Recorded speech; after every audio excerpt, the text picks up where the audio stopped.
Driver सांगतोय गाडीचा की ब्रेक फेल झालाय. कसं काय ब्रेक फेल झाला? तो जर गाडी थांबून जर नड्यात पडत असेल ब्रेक कसं काय होणार आहे? व्हिडिओ आहे आमच्याकडे, व्हिडिओ आहे ना आपल्याकडे प्रॉपर. डेपो मधनं मोजून फक्त 10 मिनिटं झाले असतील तुम्हाला निघायला. मग हे गाडी चेकिंग झाली नाही का डेपो मध्ये? ब्रेक फेल झालेला आहे असं. जरी अंमळनेरहून आली तर ती परोडा डेपोला गेली नाही का तुमची गाडी? मग परोडा डेपो वाले डेपो मध्ये गाडी जर ब्रेक फेल तर गाडी कशाला निघाली तिथं? इतक्या दूर काय थांबला ब्रेक कशाला लागला मग? आणि तुम्हाला कसं काय माहिती ब्रेक फेल आहे?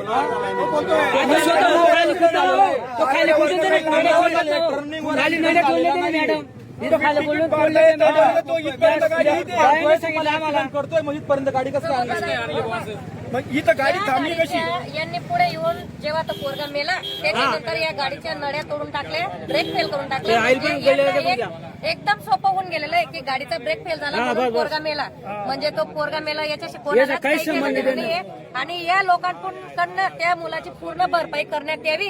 ते तर तो मुलगा बिचारा गेलेला, तो काही वापस येणार नाही, पण त्याच्या घरच्यांना यांनी काही ना काही निधी द्यायला पाहिजे आणि त्यांची काहीतरी मदत करायला पाहिजे ना, अशी सरकारला आमची विनंती आहे. आणि जोपर्यंत काही होणार नाही तोपर्यंत त्या मुलाचा प्रेत घ्यायचा नाही. पूर्ण त्यांच्याकडनं निधी घ्या, तोपर्यंत त्या मुलाचा प्रेत हातात कोणीच घेऊ नका.